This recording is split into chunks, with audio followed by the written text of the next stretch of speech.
হত্যা মামলার আসামি গ্রেফতারের দাবিতে সড়ক অবরোধ করে বিক্ষোভ।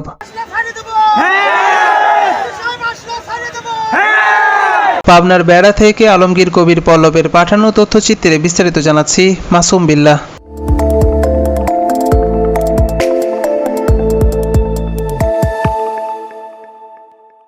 হত্যা মামলার আসামি গ্রেফতারের দাবিতে পাবনার সাঁথিয়া উপজেলার কাশীনাথপুর সড়ক অবরোধ করে বিক্ষোভ মিছিল করেছে নিহতের স্বজন ও বিক্ষুব্ধ এলাকাবাসী।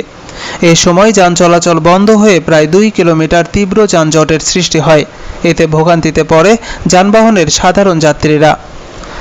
জানা যায়, শনিবার সকাল 11টার দিকে উক্ত বিক্ষোভ মিছিলটি নিহত আরিফুলের নিজ গ্রাম ছাতক বরাট থেকে শুরু হয়ে কাশীনাথপুর ফুলবাগানের বিভিন্ন সড়ক প্রদক্ষিণ শেষে কলেজ বাজারের মূল সড়ক অবরোধ করে হত্যাকারীদের অবিলম্বে গ্রেফতার এবং ফাঁসির দাবিতে বিভিন্ন স্লোগান দিতে থাকে উপস্থিত সকলেই। আমার ছেলেকে যারা হত্যা করেছে আজ 7 দিন যাবৎ হয়ে যায়, পুলিশ প্রশাসন তাদেরকে এ পর্যন্ত গ্রেপ্তার করতে পারেনি। তাই সঠিক তদন্ত করে আমার সন্তানের সঠিক বিচার বা তাদেরকে ফাঁসি চাই। আমার বেটা আমার বুকের ফেলেছে, আমি তাদের ফাঁসি চাই। আমার স্বামীর যারা মারছে তাদের ফাঁসি চাই। আমার বুকের চাই, আমি তাদের ফাঁসি চাই।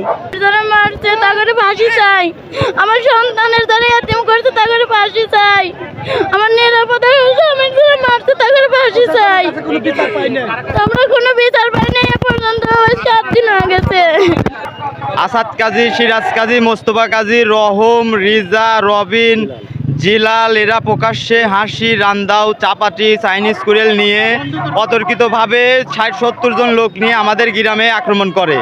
আমরা 4-5 জন লোক ওইখানে থাকলে ওদের সাথে কথা বলতে গেলে ওরা আমার ভাইস্তাকে এলোপাতাড়িভাবে কুবাইয়া ওইখানে ফেলে দেয়। আমি বাঁচাতে গেলে আমার মাথায় ওরা চাইনিজ কুড়েল দিয়ে কোপ দেয়। ওরা টাংবাড়ি, মরিচপুরের নগরবাড়ির সব সন্ত্রাসী গ্রুপ, বিখ্যাত সন্ত্রাসী সুমনের ভাই সোহান ও সীমান্ত একত্রিত হয়ে আমার হত্যার উদ্দেশ্যে আমার মাথায় কোপ দেয়।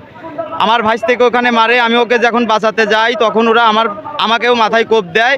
কোপ দিয়ে ওদের ফেলে থুয়ে চলে যায়। এদের আমরা দৃষ্টান্তমূলক সর্বোচ্চ ফাঁসি সাজা চাই। পুলিশ প্রশাসন কিছুই করতেছে না। 7 দিন হয়ে গেছে। পুলিশ প্রশাসনের সাথে ওরা চা খাতিছে। ওরা নির্ভয়ে বুক ফুলিয়ে ঘুরতেছে, ফেসবুকে ঠেট দিতেছে, ধরিলে যাওয়ার কথা বলতেছে, মারি ফেলবে এরকম হুমকি দিতেছে। পুলিশ প্রশাসন কিছুই করতেছে না।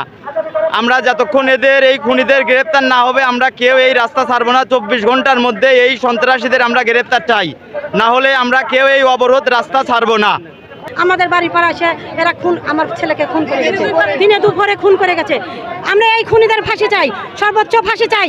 1 ঘন্টার মধ্যে এই খুনিদের ফাঁসি চাই। পরে বেড়ার সহকারী পুলিশ সুপারের আশ্বাসে সড়ক ছাড়েন বিক্ষুব্ধ এলাকাবাসী। তাদের সাথে আমি একাত্মতা প্রকাশ করছি এবং আমাদের যত কাজ থাক না কেন আমি পুলিশ সুপার মহোদয়ের কাছে আরো অতিরিক্ত ফোর্স নিয়ে ইনশাল্লাহ 72 ঘন্টার মধ্যে আসামি গ্রেপ্তার করব। আমরা দয়া করে আমাদেরকে তথ্য দিয়ে সহযোগিতা করবেন।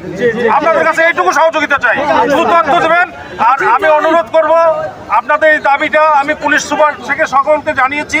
আপনাদের দাবিটা যুক্তিযুক্ত, কিন্তু আমরা চাই না যে সাধারণ মানুষ এই বাসযাত্রী আজকে আপনি হতে পারতেন, এর কষ্ট হচ্ছে। দয়া করে এই অবরোধটা আপনারা প্রত্যাহার করবেন। আর আপনারা যে সমস্ত আসামি মনে করেন যে যারা দেন নাই, যাদের দেওয়ার দরকার আপনার নাম দেবেন। অবশ্যই তদন্ত সাপেক্ষে আমরা জড়িত যে তাকে আমরা গ্রেপ্তার করব। উল্লেখ্য, গত রোববার ফুটবল খেলাকে কেন্দ্র করে সাঁথিয়ার ছাতক বরাট এবং আমিনপুরের দারিয়ারপুর গ্রামের সংঘর্ষ হয়। এই সময় প্রতিপক্ষের লোকজন কুপিয়ে গুরুতর আহত করে ছাতক বরাটের যুবক আরিফুলকে। পরে চিকিৎসাধীন অবস্থায় ওই দিনই মারা যায় আরিফুল।